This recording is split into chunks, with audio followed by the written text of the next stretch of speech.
está a cargo de una de nuestras R grandes, Laura Suárez. Adelante, Laura. Bueno, buenas noches para todos. El día de hoy vamos a hablar sobre la hernia diafragmática congénita. Vamos a tener un invitado especial que es el doctor Otto González, pediatra intensivista de la Clínica Chayo. Aprovecho el momento para agradecer pues al doctor que nos acompañe con sus conocimientos el día de hoy. Entonces vamos a dar comienzo inicialmente pues con un recorderis acerca de la historia de la hernia diafragmática. Digamos que los primeros anatomistas hablaron de aquellos pacientes o aquellos bebés con hernias diafragmáticas como una curiosidad anatómica, incluso en algunos artículos fueron llamados como monstruos. El doctor Ashley Cooper, un cirujano de King's, describió a estos bebés como que tenían una abertura antinatural entre el pecho y el abdomen y un pulmón hipoplásico que era del tamaño de una nuez moscada. Esta imagen que vemos en la diapositiva es la primera descripción en inglés que se hizo acerca de una hernia diafragmática. Esta fue hecha por el doctor George Macaulay en 1754. Él describe una paciente joven que tiene un embarazo de curso pues inicialmente normal. Al nacer el bebé presenta una dificultad respiratoria y fallece más o menos a la hora y media de vida. Al realizar la autopsia en este menor, encuentran que los órganos intraabdominales, como los intestinos y parte del hígado, se encuentran en la cavidad torácica, reduciendo así el tamaño de los pulmones. Dos personajes muy importantes también dentro de la historia de la hernia diafragmática son el doctor John Baptist Morgagni, quien describió a aquellos bebés que tenían un intestino herniado en los espacios pleurales retroesternales, incluso un adulto que vivió hasta una edad avanzada con una apertura subesternal y se llamó el foramen de Morgagni en honor a su nombre. También en 1848, el doctor Vincent Alexander Bosch-Dalek, profesor de anatomía de Praga, diseccionó meticulosamente el canal pleuroperitoneal y fue quien reconoció la mayor incidencia de las hernias diafragmáticas del lado izquierdo. Y sus trabajos pues dieron lugar a que esta hernia del lado izquierdo se llamara foramen de Bosch-Dalek o hernia de Bosch-Dalek. Adicionalmente, dentro de sus escritos, él nos recomendó también la práctica de la cirugía como la única cura para esta enfermedad. Entonces, bueno, para dar inicio, como definimos, la hernia diafragmática congénita es un defecto poco común del desarrollo del diafragma. Este ocurre aproximadamente en 1 de cada 2.000 a 5.000 nacidos vivos y está caracterizado por un fallo en la separación de la cavidad abdominal y la cavidad torácica, con la consecuente herniación del contenido abdominal en el tórax durante etapas que se consideran críticas en el desarrollo pulmonar. Esto va a dar lugar a diferentes grados de hipoplasia pulmonar e hipertensión pulmonar. Por lo tanto, la hernia diafragmática no se trata solo de el contenido abdominal en la cavidad torácica y no solo de un pulmón pequeño, sino también en un pulmón que tiene una falla en la formación bronquial y una alteración en la vascularización pulmonar que va a llevar a un incremento de la resistencia vascular y a una hipertensión pulmonar significante que es la causante de la mayor morbimortalidad en este tipo de patología. Adicionalmente, la epidemiología de la hernia diafragmática congénita se complica por la falta de métodos uniformes de recopilación de los datos y la mortalidad oculta implícita en aquellos casos por nacer, desde la interrupción del embarazo, los mortinatos y los casos de muerte neonatal antes de llegar o antes de la transferencia a un centro de mayor atención, hacen que la mortalidad esté realmente subestimada. Entonces, embriológicamente, el diafragma completa su desarrollo debido a 4 estructuras o a 4 componentes distintos. Estos 4 componentes son el septum transverso, aquí en la imagen esta sería la parte posterior, esta la parte anterior. Entonces el septum transverso es el que va a formar el centro tendinoso del diafragma. Las porciones dorsolaterales se van a formar a partir de las 2 membranas pleuroperitoneales, que son las que vemos en el esquema en color azul, y los componentes musculares de las paredes laterales y dorsales van a estar dados por estos pliegues musculares que vemos a nivel lateral, que en el esquema están en color rojo, y adicionalmente las membranas pleuroperitoneales, y adicionalmente el mesenterio esofágico, que es el que vemos a nivel central, que es el que va a dar lugar a los pilares del diafragma. Entonces, para que haya pues una adecuada formación del diafragma, estos precursores empiezan a formarse hacia la cuarta semana de gestación. Los pliegues peritoneales van a extenderse desde la parte lateral del cuerpo y la parte lateral hacia medial y ventral. Y el septum, al contrario, entonces va a ser hacia medial y hacia dorsal. Estas estructuras van a funcionarse a nivel central, más o menos hacia la octava semana de gestación, es cuando debe finalizar el cierre completo de este canal. Anatómicamente, el lado derecho va a cerrarse antes que el lado izquierdo. Entonces, cuando tenemos una falla en este cierre del diafragma o en este cierre de los cuatro componentes del diafragma, es cuando va a desarrollarse la hernia diafragmática, este trastorno del desarrollo muscular embrionario del diafragma.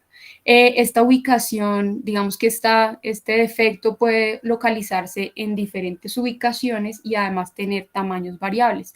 Cuando el fallo se debe a un problema en el cierre de las membranas pleuroperitoneales, se va a formar la hernia de Bosdalek, que es entonces la hernia posterolateral, que puede ser tanto derecha como izquierda, pero más frecuentemente se presenta del lado izquierdo.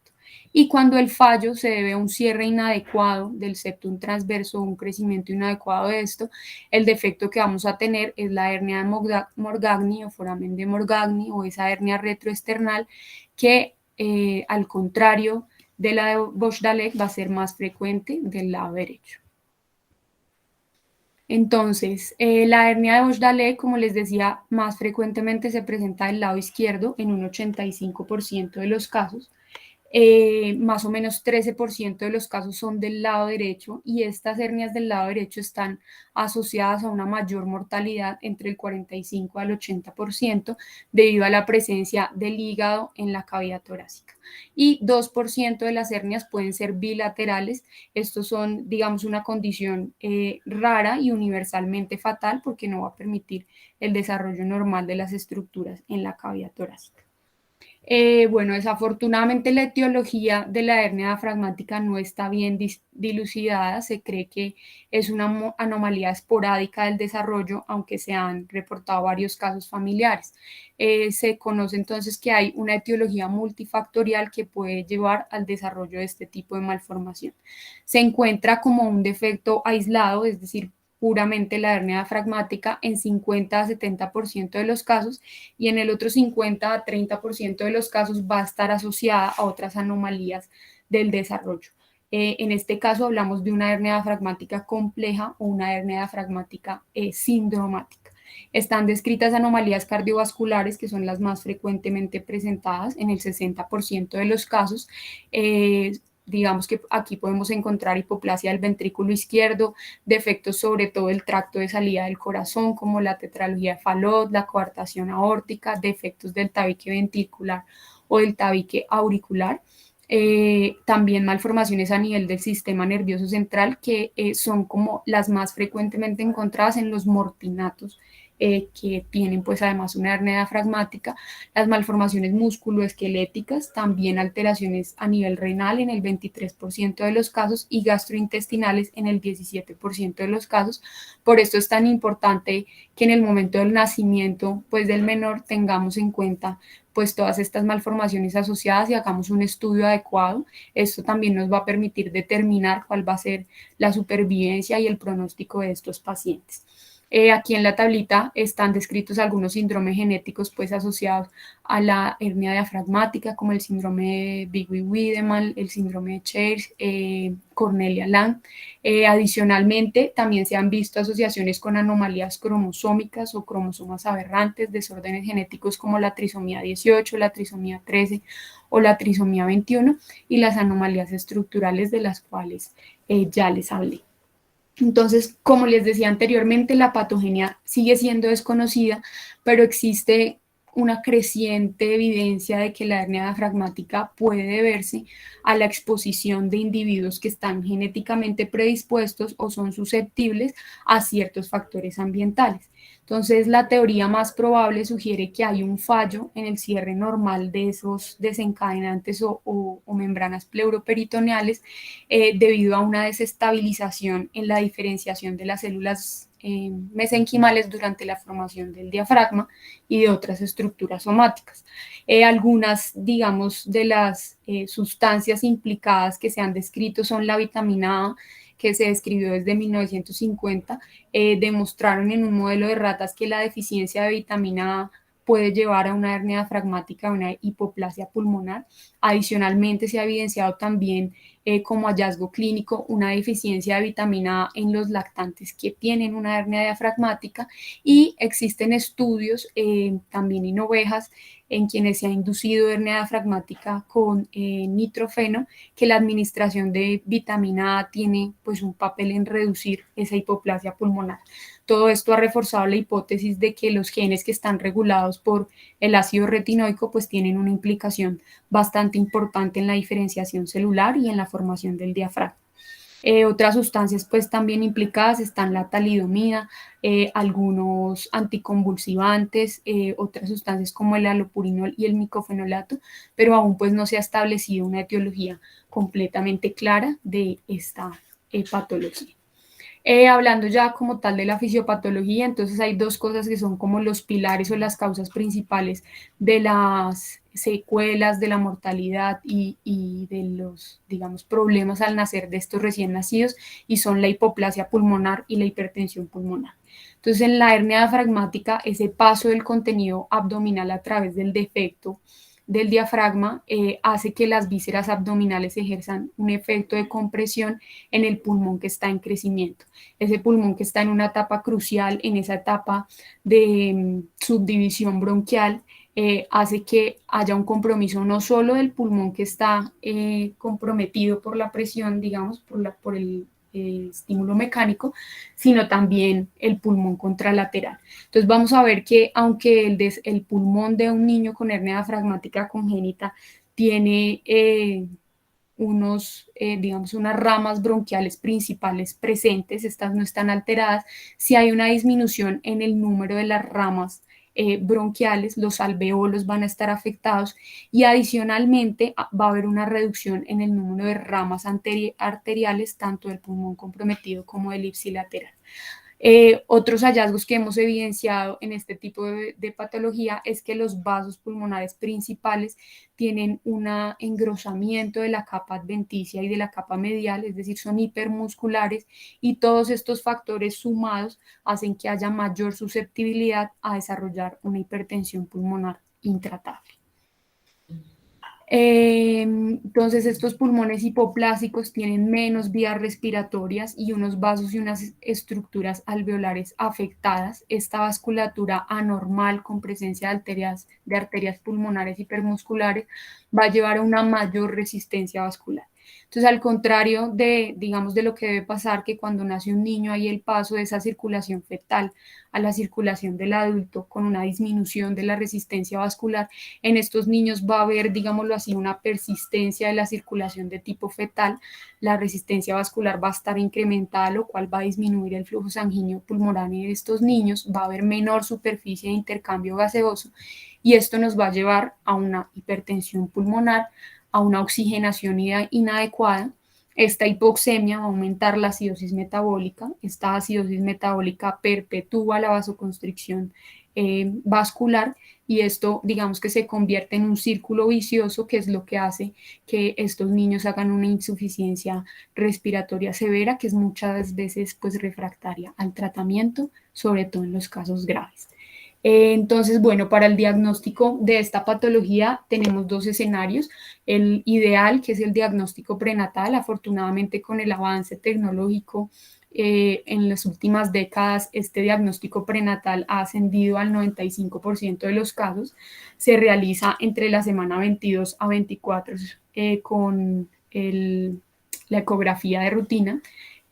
con el tamizaje ecográfico, y existen muy pocos casos que no logran ser diagnosticados en el periodo prenatal, más o menos el 5% de los casos. Y pues adicionalmente en el periodo neonatal pues vamos a hacer todos los exámenes confirmatorios de esta hernia diafragmática.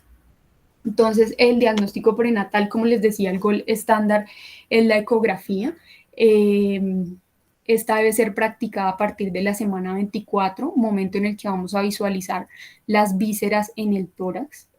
Podemos observar el estómago en el tórax en el mismo nivel de corte de la sección transversal del corazón. Además, podemos encontrar polidramios, que está presente más o menos en el 80% de los casos.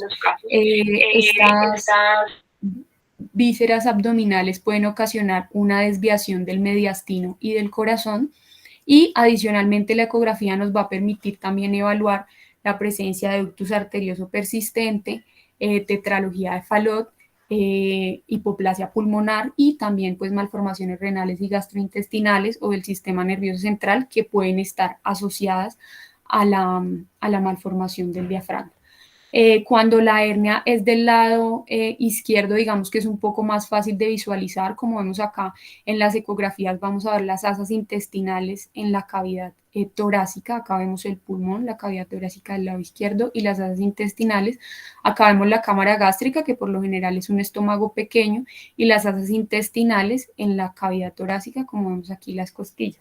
Cuando esta hernia es del lado derecho es un poco más difícil de diagnosticar por ecografía porque el parénquima hepático pues se va a confundir con el parénquima pulmonar. Entonces en estos casos es un poco más difícil el diagnóstico. Adicionalmente la ecografía, aparte de ser pues como el gol estándar del diagnóstico, nos va a permitir también determinar diferentes factores de supervivencia en la hernia diafragmática. Entonces hay unos factores pronósticos que se han descrito. Dentro de estos destacan uno, que el diagnóstico de la hernia diafragmática se haga antes de las 24 semanas de gestación, es decir, la mamita que está en sus controles prenatales y en el momento de la ecografía vemos una burbuja gástrica intratorácica, este polidramios y los hallazgos previamente mencionados antes de la semana 24, se ha asociado con un mal pronóstico, una reducción de la supervivencia en aproximadamente un 20% de los casos. Otro de los factores pronósticos en la hernia diafragmática es la herniación del hígado. Cuando la herniación del hígado, digamos, cuando no está herniado el hígado, la sobrevida puede ser mayor al 75%, pero si el hígado está en la cavidad torácica, esa supervivencia desciende a menos del 50%. La presencia de un hidros fetal asociado a la hernia diafragmática, la hipoplasia del ventrículo izquierdo, también son factores que disminuyen la supervivencia. Y existe una medición que ya la vamos a ver más adelante, que es la relación cabeza-pulmón, que en los casos en que está menor a 1, pues es un indicativo de baja supervivencia. Y otro de los factores que también se ha asociado, aunque está un poco controvertido también, es la lateralidad. Entonces se habla que las del lado derecho tienden un menor grado de supervivencia en comparación con las hernias del lado izquierdo. Entonces, este factor pronóstico del que les hablaba es muy importante para determinar cuándo puedo realizar un tratamiento fetal y cuál va a ser la gravedad, pues digamos, al nacimiento de este bebé. Es un impacto, digamos, es una medición que permite determinar de manera indirecta cuál es el tamaño del pulmón, o sea, cuál es el grado de hipoplasia pulmonar. Entonces, este es el Ride Head Radio. Este se mide más o menos en la semana 24 de gestación. La medición nos va a determinar la relación entre el tamaño del pulmón contralateral y el radio de la cabeza. Cuando esta relación es de 1 o menor, hablamos de un pobre pronóstico. Cuando la relación está entre 1 y 1.4, hablamos de una supervivencia hasta del 38%, y cuando es de 1.4 o mayor, entonces hablamos de un buen pronóstico. Adicionalmente, se ha observado que este pues, índice va a ser diferente según las semanas de gestación. Entonces, existe otra medición que es este LHR medido respecto al tamaño normal esperado según la edad gestacional. Entonces, lo que hacemos es una relación entre la medición de este LHR objetivo sobre el LHR esperado para la edad gestacional. Cuando esta medición es menor del 26%, pues hablamos de que hay un mal pronóstico, un índice de supervivencia malo, es un paciente que va, digamos, va a ser muy grave al nacer y la probabilidad de supervivencia es mucho menor. Cuando esto pasa, podemos realizar un Doppler intrapulmonar. Este Doppler intrapulmonar nos va a permitir determinar si es patológico. Esta supervivencia en este tipo de pacientes es menor del 5%, y en estos casos podemos ofrecerle a la familia o digamos que el tratamiento en estos casos pues podría ser la interrupción del embarazo, porque tenemos un índice de sobrevida demasiado bajo. Y cuando ese Doppler es normal, esa supervivencia puede ascender al 70%, y pues podemos, digamos, en algunos casos brindar una mejor expectativa de vida. Aquí vemos una tablita que nos permite comparar esta medición del LHR objetivo sobre el LHR esperado. En esta línea vemos el grado de supervivencia, y vemos en el verdecito más oscuro aquellos pacientes que tienen una herniación hepática y aquellos que no tienen herniación hepática. Como vemos, la herniación hepática altera la supervivencia considerablemente, en 15%, 25% o hasta 30%, si está o no está presente. Y en el caso de las hernias del lado derecho, pues como vemos, cuando el LHR es menor del 45, la sobrevida en las hernias del lado derecho pues es prácticamente cero. Otra de las medidas utilizadas para el diagnóstico es la resonancia magnética. Sin embargo, pues como sabemos, esta no está al alcance en todos los casos. Es un estudio altamente costoso y poco asequible. Sin embargo, puede ser útil en aquellos casos donde hay factores limitantes para la realización de la ecografía, como son los casos de obesidad materna o malposición fetal. En los artículos se ha descrito que en general esta puede tener los mismos resultados que una ecografía realizada en manos expertas. Sin embargo, sí puede tener ventajas, por ejemplo, en los casos de la hernia del lado derecho, que puede no ser visualizada correctamente con la ecografía y que sí va a ser mejor visualizada con la resonancia. Y en algunos casos se ha observado que la medición del volumen pulmonar pues puede ser mucho más precisa con la resonancia magnética que con la ecografía. Sin embargo, pues esto no quiere decir que tengamos que hacer resonancia a todos los pacientes con sospecha de una hernia diafragmática. En cuanto ya al diagnóstico postnatal, es decir, la presentación de la hernia diafragmática, entonces vamos a encontrar que después del nacimiento hay un espectro bien variado de síntomas respiratorios en estos recién nacidos, y este espectro pues va a estar determinado por el grado de hipoplasia pulmonar y el grado de hipertensión pulmonar. Entonces los bebés que estén gravemente afectados pues van a desarrollar una dificultad respiratoria mayor al nacer. Podemos encontrar entonces pacientes que tienen grados variables de dificultad respiratoria e incluso hipotensión o hipoperfusión severa, que requieren pues una actuación inmediata, o podemos encontrar aquellos que están en una presentación un poco menor del espectro, que demuestran síntomas respiratorios leves en las primeras 24 horas de vida, que progresan más adelante a dificultad respiratoria con cianosis, jadeo, retracciones externales o con escaso esfuerzo respiratorio. Clásicamente estos bebés van a tener un abdomen excavado con un aumento del diámetro del tórax, que puede ir aumentando a medida que entra aire en el estómago y las vías intestinales. Van a tener disminución de los ruidos pulmonares en el hemitórax afectado, y puede haber aumento de los ruidos cardíacos en el hemitórax contralateral por el efecto de compresión y de medialización del mediastino. Bueno, y el otro, digamos, espectro de presentación de las hernias diafragmáticas son las que son especialmente en las hernias de Morgagni, que son niños que pueden pasar desapercibidos en el periodo neonatal y que van a presentarse más adelante. Puede ser con un abdomen agudo por la presencia de un vólvulo del intestino que está herniado en la cavidad torácica, grados variables de dificultad respiratoria, o esos niños que hacen cuadros de neumonía a repetición y en el momento en que hacemos la placa de tórax encontramos una hernia diafragmática, neumotórax espontáneo o dolor torácico, y en algunos casos completamente asintomáticos y como hallazgo incidental, pues la hernia diafragmática. Estos pues serían los casos de presentación tardía de una hernia diafragmática. En la que más frecuentemente encontramos ese hallazgo incidental, pues es en la hernia de Morgagni, este defecto de la formación del septo transverso que se forma en la porción anterior del diafragma. Como les decía, es más frecuente a la derecha. Las izquierdas tienden a pasar desapercibidas porque están ocluidas por el corazón y el epicardio y el pericardio.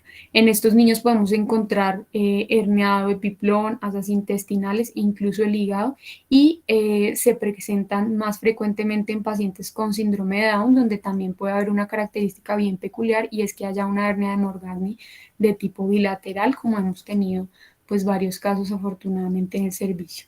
En estos casos, como les decía, no se va a presentar como una emergencia médica, sino un diagnóstico tardío y puede ser incluso un hallazgo puramente incidental.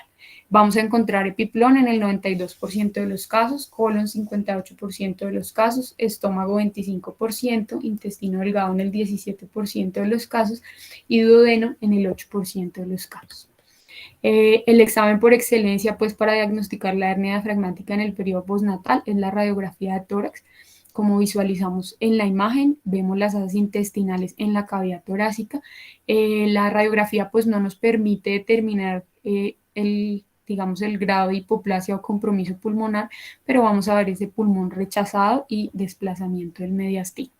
Otros de los estudios que debemos realizar en el periodo postnatal pues es el ecocardiograma, uno para evaluar las malformaciones cardiovasculares asociadas y dos para medición del grado de hipertensión pulmonar y la ecografía renal y de vías urinarias para descartar malformaciones también a este nivel. Aquí en esta tablita pues les muestro las malformaciones asociadas que ya les había mencionado previamente, las cardíacas. En el caso gastrointestinal hay una alta asociación con la malrotación intestinal, aproximadamente en el 49% de los casos, incluso en algunos artículos descrita hasta en el 60% de los casos. El ano perforado, ausencia de la vesícula, vasos accesorios, malformaciones musculoesqueléticas y urogenitales. Acá vemos otra radiografía con una herniación completa de las asas intestinales que produce pues una compresión completa del pulmón. Y pues digamos que dentro del diagnóstico diferencial de este tipo de patologías tenemos la malformación adenomatoide quística, el secuestro pulmonar, el teratoma mediastínico, la atresia bronquial, quistes de diferente origen y también la ventración del diafragma, que pues digamos es uno de los diagnósticos diferenciales en este tipo de pacientes. En cuanto al tratamiento para estos pacientes, entonces, como les decía, tenemos una opción de tratamiento prenatal. Esta puede estar encaminada de tres maneras. Uno, una interrupción del embarazo. Entonces, en aquellos pacientes donde sabemos que son casos extremadamente graves, que tienen muy pocas probabilidades de supervivencia, menores del 5 al 10%, entonces aquellos pacientes que tienen el HR menor de 26%, con un Doppler anormal. Entonces, en este tipo de pacientes, la opción que podemos ofrecer a los padres es la interrupción de la gestación. Obviamente, pues todo con el consentimiento de la familia. En aquellos en que la supervivencia está entre el 60 y el 70%, es decir, que tienen una LHR por encima de 0,85 o de 1, la opción es una conducta expectante y dar un tratamiento postnatal. Estos pacientes pues obviamente van a estar encaminados a que su nacimiento sea en un hospital de tercer nivel, que ojalá cuente pues con una unidad de cuidado intensivo adecuada, con cirugía pediátrica y en los casos en que sea posible con una unidad de ECMO. Y la terapia fetal, que es el otro tratamiento que podemos ofrecer, es para aquellos pacientes que tienen un pronóstico intermedio, es decir, que haya una supervivencia entre el 60 y el 70%, menor del 60 al 70%. ¿En qué consiste este tratamiento prenatal?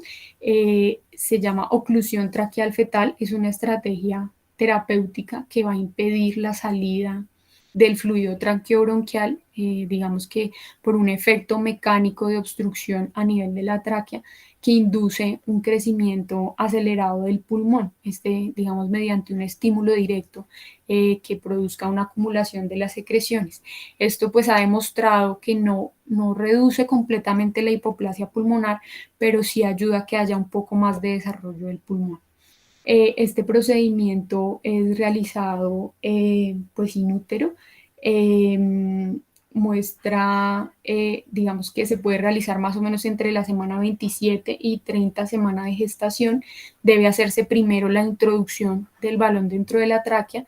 Esta va a dejarse, digamos, por un periodo de tiempo instaurada, y la remoción se hace de manera planificada, generalmente 5 a 7 semanas posterior a la colocación, y puede realizarse extracción mediante fetoscopia o punción de ese balón por ecografía. Esto pues ha mostrado aumentar las tasas de supervivencia. La probabilidad de incremento de la supervivencia es del 25 al 50% en los casos de una hernia del lado izquierdo, y hasta de un 35% en los Laudis, casos de hernia del lado derecho. Dime. Disculpa, qué pena.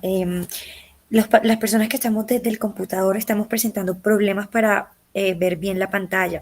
¿Podrías, por favor, dejar de compartir y volver a compartir? Claro que sí. Denme un Gracias. segundito.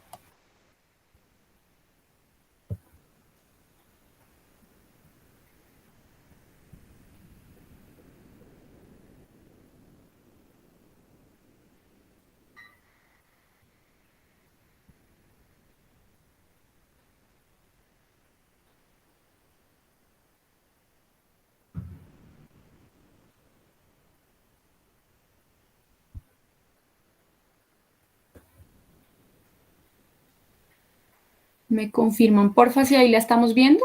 Y Sí, ya la señora. estamos viendo, gracias. Muchas gracias.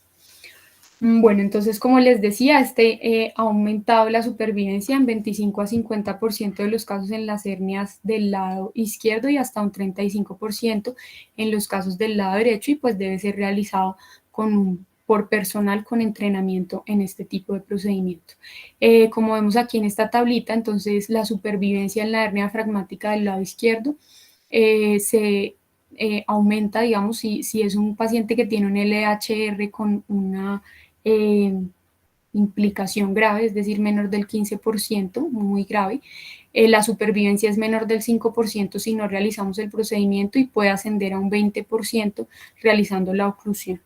En aquellos que tienen un LHR menor del 25% con un compromiso grave, la supervivencia asciende hasta el 54%, y moderado, esta supervivencia puede ascender hasta el 90%. Para la realización del procedimiento es necesario y está implícito tener dos cosas: uno, un cariotipo normal, y dos, que no hayan malformaciones asociadas. Si tenemos alguna de estas dos, pues va a ser un tratamiento que no puede ser ofrecido a este tipo de paciente. En cuanto al tratamiento postnatal, pues este tratamiento va a ser dirigido a optimizar la oxigenación y a evitar el barotrauma. Entonces, en estos niños debemos evitar el estrés, la acidosis, la hipoxemia severa, y por tanto, pues las crisis de hipertensión pulmonar, para, digamos, aumentar la supervivencia. Entonces, debemos evitar la ventilación con mascarilla o bolsa. Debe haber digamos que una intubación endotraqueal y una ventilación gentil que no vaya a llevar a barotrauma, que puede establecerse con una ventilación de alta frecuencia en casos que están indicados, y un PIB bajo, más o menos de 2 a 3 centímetros de agua. Colocación de una sonda orogástrica para tratar de disminuir ese aire a nivel del estómago y las asas intestinales. Obviamente la instauración de una nutrición parenteral, y pues tratar todas aquellas causas que puedan empeorar la hipoxemia y la hipertensión pulmonar. Bueno, nosotros tenemos dentro de las opciones terapéuticas la oxigenación por membrana extracorpórea. Digamos que este es el último eslabón en el tratamiento de la hernia diafragmática, pero digamos que por ser el último eslabón no se trata de ser una terapia salvadora, digámoslo así. El ECMO debe realizarse en aquellos casos graves que han sido refractarios al tratamiento, digamos, de farmacológico, con ventilación mecánica, óxido nítrico, pero que además pues tenga un grado de supervivencia. Entonces, las indicaciones como generales para esta terapia neonatal es que la edad gestacional del menor sea más de 34 semanas y que tenga un peso mayor de 2.000 gramos. Esto pues teniendo en cuenta las cánulas que vamos a utilizar, pues los tamaños no van a ser adecuados para aquellos niños que son pues tan pequeños, que no presenten una coagulopatía significativa ni que haya un sangrado incontrolado, no tener obviamente una hemorragia intracraneal de alto grado, porque esta pues se va a ver incrementada con el ECMO, no tener asociadas otras anomalías letales. paciente con ventilación mecánica con presiones elevadas durante menos de 10 a 14 días y que haya ausencia de alteraciones neurológicas que sean irreversibles. En cuanto a los índices gasométricos, hablamos un índice de oxigenación mayor de 35 durante las primeras 2 a 4 horas, una diferencia alveolar arterial mayor de 600 durante las 4 a 12 horas, una presión arterial de oxígeno menor a 35 o 50, ese paciente con pH de 7,2 con acidosis refractaria y shock, y paciente con un deterioro agudo que presente una presión arterial de oxígeno menor de 30 a 40 milímetros de mercurio. Entonces, en este estudio vemos que el ECMO puede aumentar las tasas de supervivencia. Se ha demostrado que en los centros donde hay disponibilidad del ECMO hay mejores tasas de supervivencia en comparación en aquellos donde no lo hay, pero pues como les decía, debe ser usado en los casos indicados. Adicionalmente, se ha visto que el ECMO puede ser, digamos, requerido más frecuentemente en aquellos de hernia del lado derecho, más o menos del 54 a 71% de los casos. En este artículo, las indicaciones que nos dan para el uso de la membrana extracorpórea es la hipoxemia, como les decía, saturaciones preductales de menos de 80 a 85, el paciente con una acidosis metabólica con un lactato mayor de 5, un pH menor de 7,2 persistente, o una acidosis respiratoria con una hipercapnia mayor de 70, la hipotensión y la oliguria, ese paciente que tiene un gasto urinario menor de 0,5 mililitros por kilo y que no responde a la reanimación hídrica y al soporte inotrópico. Existe mucha controversia en cuanto al manejo del ECMO. Algunas de las preguntas que nos responden en este artículo es cuándo, cuál es el momento ideal pues para la realización del ECMO. En los estudios se ha visto que una derivación temprana de los pacientes con hipertensión pulmonar refractaria, es decir, durante las primeras 24 horas de vida, se ha relacionado con un mayor grado de supervivencia. Entonces, digamos que una de las razones por la que quisimos invitar al doctor Otto el día de hoy es para que tengamos en cuenta, digamos, evitar esa encarnización terapéutica y en el momento que consideremos que el paciente pueda necesitar el ECMO, pues sea derivado tempranamente a un centro que cuente con este tipo de atención. Adicionalmente, dentro de las preguntas que se responden en este artículo es cómo realizar este ECMO, sí, con terapia venovenosa o venoarterial. En cuanto a esto, se ha encontrado que no hay diferencias significativas de una a la otra, sin embargo, la tendencia es al uso más frecuente de la canulación venoarterial. Y digamos que una de las preguntas que más nos hacemos nosotros como cirujanos pediatras en formación es cuándo debo intervenir quirúrgicamente a este paciente. Algunos artículos hablan de que la intervención debería realizarse 2 días después del destete exitoso del ECMO en aquellos pacientes que tengan una terapia ECMO menor de 7 a 14 días. En aquellos pacientes que tienen un ECMO que, digamos, tarda más de 21 días, estos pacientes deberíamos no operarlos y este paciente debería ser redireccionado a una terapia paliativa porque la cirugía pues definitivamente no va a servir de nada. Y en algunos otros artículos hablan de realizar la cirugía en ECMO. Sin embargo, pues esto está debatido por el riesgo de sangrado durante el procedimiento quirúrgico y de complicaciones pues durante la terapia ECMO. Algunos otros pues apoyan la realización del procedimiento durante la misma terapia. Bueno, dentro de las opciones terapéuticas, como les decía, esa terapia farmacológica, el tratamiento inicial en la sala de nacimiento del bebé, con la sonda nasogástrica, bajas presiones, evitar la ventilación con máscara y la intubación endotraqueal lo más temprano posible, el tratamiento en la unidad de cuidado intensivo encaminado a mantener el gasto urinario, la tensión arterial y el pH y el lactato. Este soporte hemodinámico debe usarse solamente si es requerido. Otros de las opciones que tenemos dentro de de las arsenal para el tratamiento de esta patología es la utilización del óxido nítrico. Es como la primera elección. Sin embargo, pues si no hay respuesta, este debe ser detenido. Otros medicamentos utilizados son las prostaglandinas, los inhibidores de la fosfodiesterasa y en algunos casos el sildenafil. Y las indicaciones pues que previamente hablamos para el uso de la terapia ECMO. En cuanto al tratamiento quirúrgico, pues como sabemos inicialmente se hablaba de una terapia quirúrgica de urgencia, es decir, un manejo quirúrgico inmediato. Sin embargo, a medida que han pasado los años, se ha visto que lo ideal y las mejores tasas de supervivencia están en aquellos pacientes en que hacemos un tratamiento tardío, es decir, primero una estabilización hemodinámica y respiratoria del paciente para después llevar al paciente a un tratamiento quirúrgico. Dentro de las opciones que tenemos para el tratamiento de esta patología es el abordaje por vía abierta, que es el más frecuentemente utilizado. Puede utilizarse por laparotomía o toracotomía. Vamos a ver ahorita un poquito como las ventajas y desventajas de cada una de las vías de abordaje, la laparoscopia y la toracoscopia, que digamos estos procedimientos mínimamente invasivos pues han venido en crecimiento, pero hay una controversia bastante grande en cuanto a estas vías de abordaje. ¿Cuáles son los objetivos del tratamiento quirúrgico? Pues reducir las vísceras herniadas, visualización del pulmón ipsilateral, realizar una sección del saco herniario si lo hubiera, realizar una rafia del defecto, que de ser posible debe ser un reparo primario, es con lo que hemos visto mejores tasas de éxito.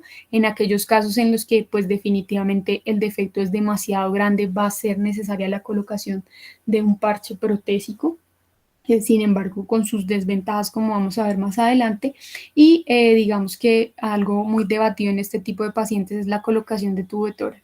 Inicialmente se colocaba pues tubo de tórax a la gran mayoría de pacientes, sin embargo vamos a encontrar en los últimos artículos que la colocación de este tubo estaría indicado solo en casos en que haya un sangrado abundante o que sospechemos pues que puede haber una complicación secundaria. En cuanto a los abordajes mínimamente invasivos en este tipo de patología, hay varios estudios del manejo de la patología diafragmática por abordaje laparoscópico o toracoscópico. Este estudio es un poquito viejito, es del 2007, pero me pareció importante traerlo a colación porque ellos no solo hablan como del éxito de su terapia mínimamente invasiva, sino de los errores de su terapia mínimamente invasiva. Entonces, me parece importante pues que nosotros sepamos cuándo sí y cuándo no deberíamos hacer este tipo de tratamiento. En este estudio ellos realizaron pues digamos una evaluación en aquellos pacientes que fueron llevados a cirugía mínimamente invasiva. Las consideraciones que tuvieron en cuenta es aquellos pacientes pues que no estuvieran hemodinámicamente inestables y aquellos que tuvieran un peso mayor de 2.500 gramos para poder realizar el procedimiento. Se realizó en un periodo más o menos de 11 años, fueron 11 casos, más niños de sexo masculino que femenino y una edad media de intervención de aproximadamente 15 meses. En las hernias de Morgagni, que fueron 4 de los casos, el procedimiento de corrección fue realizado por laparoscopia, teniendo una recidiva hasta del 50%, es decir, 2 de los pacientes hicieron recidiva, uno a los 30 días de cirugía y otro a los 45 días de cirugía, y requirieron una reintervención. Esta reintervención se hizo por abordaje abierto y requirió la colocación de una malla protésica en parche de Gore-Tex. Posterior a la colocación de este parche de Gore-Tex, el seguimiento a 5 años pues no mostró complicaciones. Y para las hernias del lado izquierdo y las hernias de Bosch-Dallek fueron 6 casos en total. De estos, 2 pacientes hicieron por abordaje laparoscópico y esos 2 pacientes con abordaje laparoscópico requirieron una reintervención también por laparotomía. 2 de los pacientes fueron abordados por toracoscopia sin recidiva y una de esas laparotomías también presentó recidiva. Por lo tanto, dentro de las recomendaciones de este estudio, ellos nos hablan que en aquellos pacientes pequeños, neonatos, el abordaje por toracoscopia como lo vemos en esta imagen, puede tener mejor, digamos, una mejor visualización del defecto. La reducción de las asas intestinales puede ser un poco más fácil desde el tórax por la presión, digamos que la ayuda de la gravedad, la ayuda de la presión en el tórax pueden ayudar a reducir más fácilmente las asas y la visualización del defecto herniario es directa y puede permitir un cierre más fácil. Adicionalmente, como la fragilidad, digamos, y la maleabilidad de los huesitos en las costillas hacen que la movilización de los trocars sea un poco más fácil para la sutura en este tipo de pacientes, en los neonatos. Ellos no recomiendan el abordaje laparoscópico en los pacientes neonatos y pues pequeños porque las asas intestinales pues no permiten ver adecuadamente el defecto. Adicionalmente, hablan ellos dentro del artículo que es más difícil reducir las asas intestinales porque debemos hacer una tracción de las asas intestinales desde la cavidad abdominal que puede producir descerosamientos en estos niños pues con una serosa mucho más delicada que en niños mayores. Para los niños mayores, es decir, niños más grandecitos fuera del periodo neonatal, recomiendan la laparoscopia. En estos casos, pues se puede realizar un neumo un poco más grande que va a permitir una mejor visualización del defecto, reducción más fácil de las asas intestinales. No así en el caso de la toracoscopia, porque como su cavidad torácica, digamos que sus huesos son más firmes, menos maleables, la movilización de los trocars va a ser un poco más difícil para el cierre del defecto. Entonces ellos recomiendan en el periodo neonatal, si vamos a hacer un abordaje mínimamente invasivo, que sea por toracoscopia, en niños más grandes que sea por laparoscopia. Adicionalmente, pues debemos tener en cuenta que estos niños deben estar pues en una estabilidad hemodinámica, que no tengan grados altos de hipertensión pulmonar y que obviamente no sean defectos muy grandes con herniación del hígado a la cavidad torácica, porque la reducción pues claramente no va a ser posible por un método mínimamente invasivo. Otra de las preguntas que surgen en el abordaje de la hernia diafragmática congénita es si usar o no parches protésicos. Creo que digamos que ha sido una discusión siempre en cuanto a adultos y niños la utilización de este tipo de ayudas. En la literatura se encontraron encontré estos dos artículos que me parecieron importantes. Entonces en este comparan la colocación de un parche protésico en hernia diafragmática congénita de tipo sintético como el Gore-Tex versus el biológico como el Surgisis. Encontraron entonces que no hay diferencias significativas en la recurrencia de la hernia diafragmática en la reparación con malla sintética versus malla biológica. Sin embargo, en este estudio publicado recientemente en junio del 2021, realizan una revisión sistemática de un metaanálisis de la morbilidad quirúrgica del reparo primario versus la colocación de parches en la hernia diafragmática congénita. Digamos que lo que se ha visto es que las complicaciones que más frecuentemente se presentan en la corrección de la hernia diafragmática son la hemorragia, el quirotórax, las recurrencias y la obstrucción del intestino delgado. Entonces ellos quisieron evaluar estos 5 parámetros, estos 4 parámetros en este tipo de pacientes. En total se encontraron 25 publicaciones con 2.910 pacientes y se encontró que el riesgo de recurrencia es 2.8 veces mayor en aquellos casos donde utilizamos una prótesis y el riesgo de quilotórax 2.5 veces mayor si utilizamos la prótesis. Adicionalmente, el riesgo de obstrucción del intestino delgado es 2 veces mayor en aquellos pacientes donde utilizamos la malla. En cuanto a la hemorragia, no se encontró ningún estudio que permitiera evaluar el riesgo o beneficio en el uso de estas dos técnicas. Entonces, pues digamos que la conclusión a la que se llega es que lo ideal es que realicemos el cierre primario de la hernia en lugar de la colocación del parche y pues ya en el momento en que sea este estrictamente necesario porque no nos desea utilizado. Otra de las opciones terapéuticas, además de la colocación del parche o de la colocación de una malla, es la realización de un colgajo muscular para cubrimiento de este defecto. Sin embargo, pues no hay estudios a largo plazo que nos permitan determinar una eficacia adecuada de este método de cierre. En cuanto a las suturas, para el cierre del defecto se ha hablado de sutura continua versus puntos interrumpidos y definitivamente los estudios pues digamos que apoyan el uso de sutura no absorbible para el cierre del defecto y no hay diferencias significativas en cuanto al cierre con sutura continua y con puntos separados.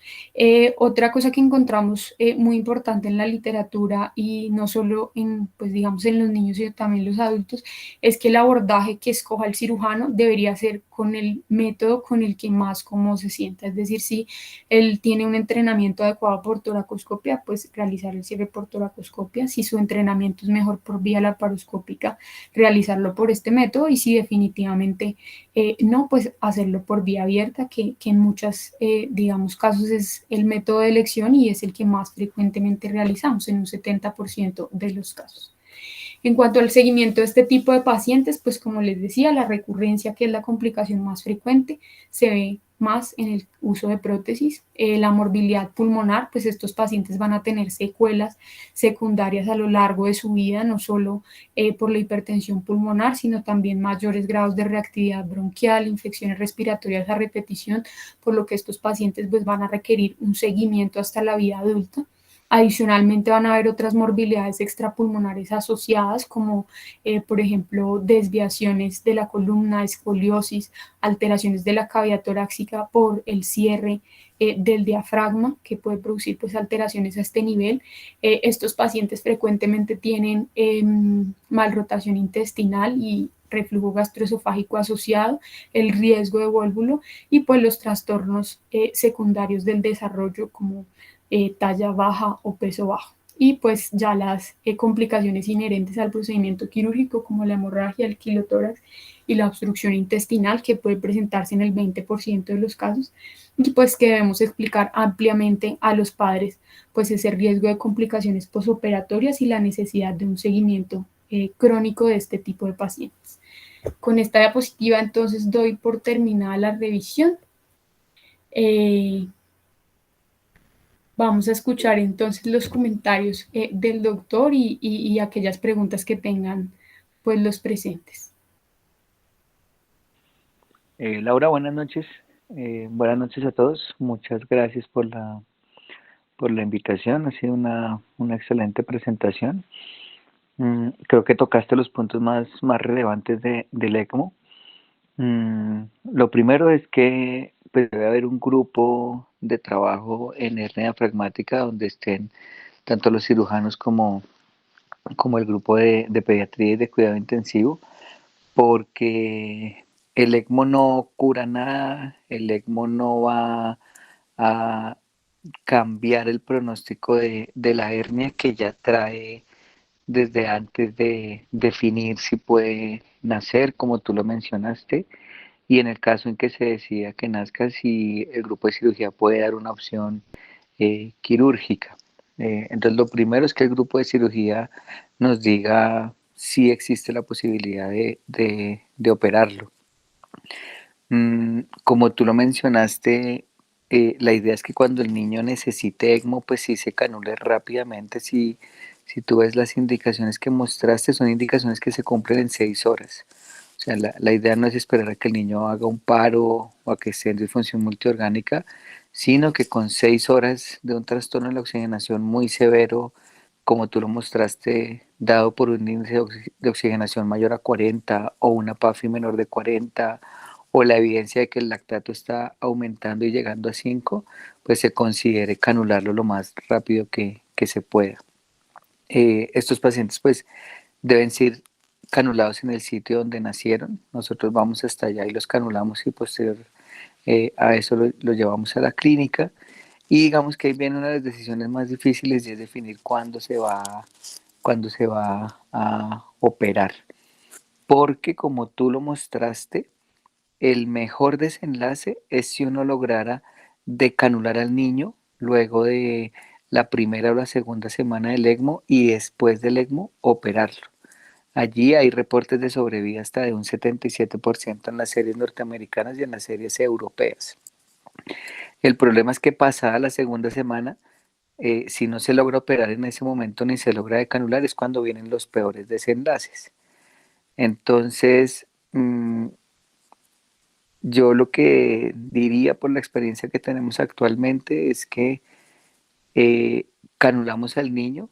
Si en los primeros 3 días lográramos cumplir unos criterios que son bajar el lactato por debajo de 3, poder bajar la FiO2 por debajo del 50% con saturaciones periductales por encima de 85, normalizar la tensión arterial y que el niño orine más de 1 centímetro por kilo por hora, podría operarse en los primeros 3 días de la terapia ECMO. Digamos que en esos primeros 3 días no hay tanta coagulopatía y no habría tantas complicaciones para los cirujanos y tenemos tasas de sobrevida en ese punto que son alrededor del 50%. Pero si pasamos el tercer día, lo que nos toca es intentar estabilizarlo, sacarlo del ECMO entre la primera y la segunda semana y ahí sí operarlo. Y el niño que se pasa de más de 2 semanas en ECMO, pues digamos que es como el de peor pronóstico porque se opera en las peores condiciones. Entonces digamos que no es fácil, no es fácil y uno quisiera intentar operarlos en los primeros 3 días si fuese posible. Hay unas escalas que se han desarrollado de severidad donde se puede predecir la mortalidad del niño cuando está antes de canularlo. Si en estas escalas los niños puntúan una mortalidad predicha por encima del 50%, pues también es recomendable canularlo si se quiere tener como una herramienta un poco más completa. Mm, digamos que a mí me parece que en Colombia nuestros resultados en hernia diafragmática podrían mejorar. Cuando uno se compara con la serie europea y con la serie norteamericana, pues ellos tienen mejores resultados que nosotros. Y yo creo que la clave ahí es tener un grupo que cuente con todos los recursos como tú lo dijiste. ¿Qué problema tenemos en Bogotá? Los sitios donde hay ECMO en este momento son sitios que no tienen servicios de obstetricia. Entonces, desafortunadamente en Bogotá los niños no están naciendo en el sitio donde está el ECMO, sino que tienen que ser transportados eh, de acuerdo a su evolución, pues como en los primeros días de la patología, pero yo creo que se puede trabajar en desarrollar unas guías de manejo, en que a uno le digan, mire, van a hacer este niño con una hernia diafragmática que el grupo de cirugía predice que va a tener un curso malo por las mediciones que tú has mencionado o porque tiene el hígado dentro del tórax y pues uno tener todo listo para que si empieza a cumplir las indicaciones tempranamente poderlo canular y poderle ofrecer la opción de la cirugía. En resumen, creo que es trabajo en equipo y por eso agradezco mucho esta invitación, porque creo que es un tema en el que tenemos que trabajar de la mano los pediatras y los cirujanos para tener mejores resultados. No sé si tengas alguna pregunta o alguien del público tenga alguna duda.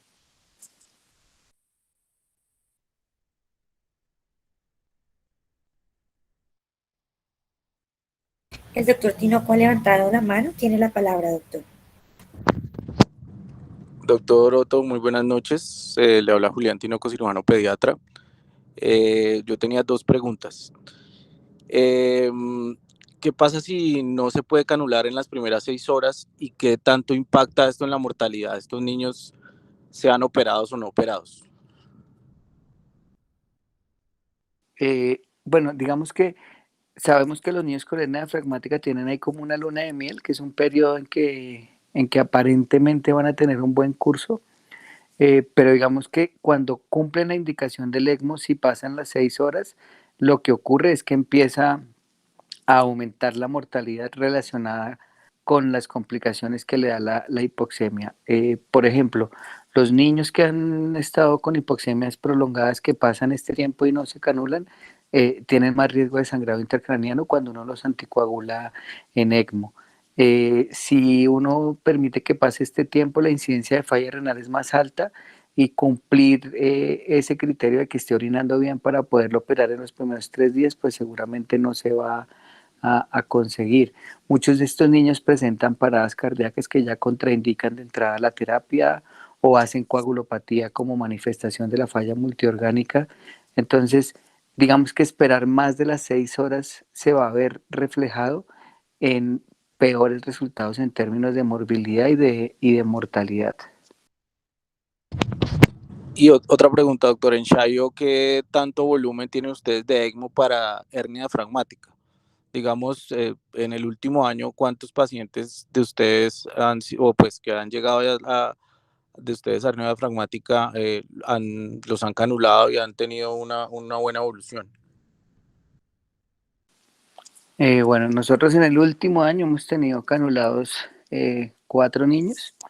De estos 4 niños hemos tenido 2 que han sobrevivido, que se han operado estando en ECMO de manera temprana, y los otros 2 que han fallecido. De los 2 que fallecieron, uno falleció, se alcanzó a operar y hizo una complicación trombótica, se trombosó todo el circuito del ECMO y falleció. Y el otro sí fue un niño que ni siquiera alcanzamos a operar. Entonces, no tenemos tanta casuística como quisiéramos tener, pero como le decía, yo creería que debe haber más niños naciendo con hernia diafragmática que de pronto se benefician de la terapia de los que realmente estamos viendo. Muchas gracias, doctor.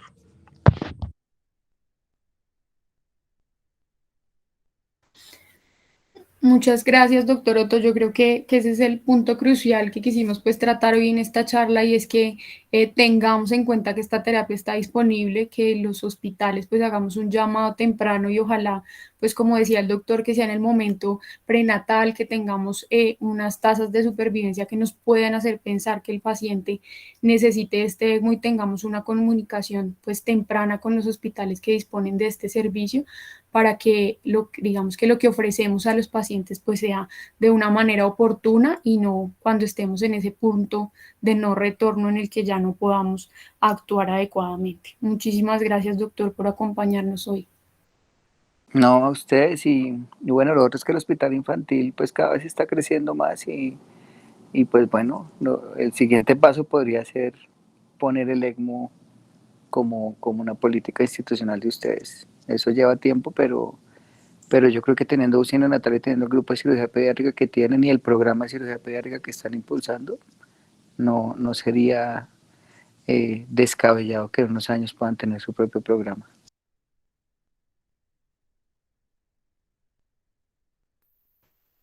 Muchas gracias, doctor.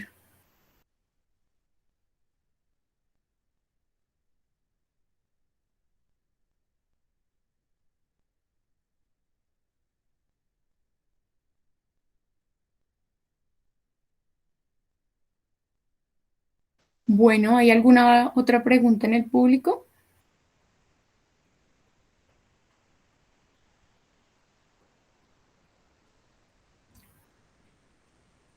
Bueno, les agradecemos a todos por su asistencia y espero nos puedan acompañar dentro de 8 días para la siguiente charla. Vale. Gracias Laura y gracias a todos. Muchas gracias, Laurita, muy amable.